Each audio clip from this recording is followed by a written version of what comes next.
முருகா, வெற்றிவேல் முருகா. என் அன்பு பிள்ளையே, மனதில் உன்னவரை நினைத்து கொண்டு ஒன்றை தொடு. நீ அவருடன் சேர்வாயா மாட்டாயா என்பதை உன் அப்பா நான் சொல்கின்றேன். உன்னுடைய அன்பு எவ்வளவு ஆழமாக இருக்கிறது என்பதனை சோதிக்கும் ஒரு சிறிய பரீட்சையாகவே நினைத்துக்கொள். நீ அவர் மீது அளவு கடந்த அன்பை வைத்துள்ளாய்.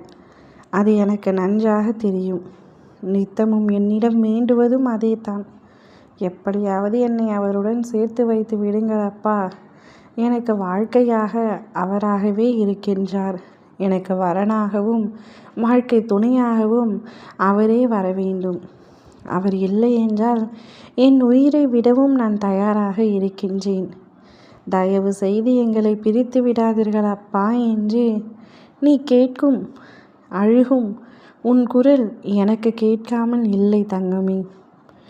ஒவ்வொரு இரவும் மனதில் பல கவலைகளை சுமந்து கொண்டு நீ உறங்க செல்கின்றாய். அந்த கவலைகளில் உன்னவரை பற்றிய கவலைத்தான் அதிகம். என்னத்தான் அவருடன் சந்தோஷமாக பேசி சிரித்தாலும் அவர் எப்பொழுதும் உன்னுடனே இருப்பாரா என்ற சந்தேகம் உனக்கு இருக்கின்றது. அவருடன் நீ இணைவாயா என்ற குழப்பம் இருக்கின்றது.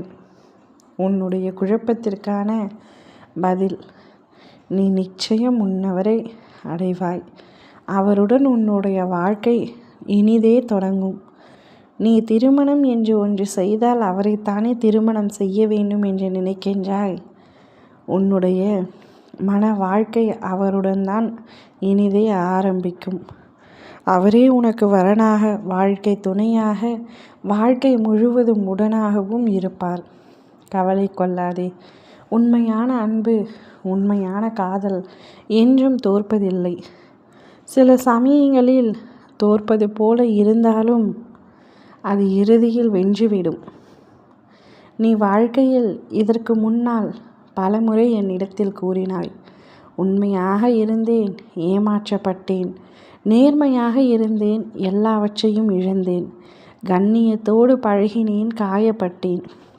நியாயம் பேசினேன், அவமதிக்கப்பட்டேன்.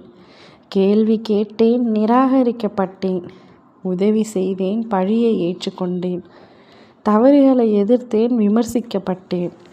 வார்த்தைகளை நம்பினேன், மனது உடைந்தேன். எல்லாவற்றிற்கும் மேலாக இந்த போலி மனிதர்களிடம் இருந்து நான் நிறைய கற்றுக்கொண்டேன் அப்பா என்று வாழ்க்கையை வெறுத்திருந்தாய்.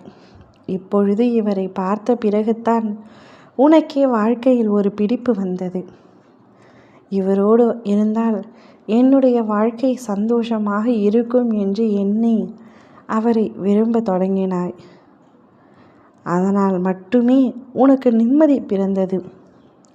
அவரால் மட்டுமே உன்னுடைய அத்தனை காயங்களையும் கஷ்டங்களையும் போக்கிவிடும் மருந்தாக இருக்கின்றார். அதனால்தான் நீ அவரை வாழ்க்கை துணையாக ஏற்க வேண்டும் என்று நினைக்கின்றாய். நிச்சயம் உன்னவரை நீ மணப்பாய். உன் அப்பாவின் சத்திய வாக்கு. பயம் கொள்ளாமல் தைரியமாக இரு. ஓம் முருகா, வெற்றிவேல் முருகா.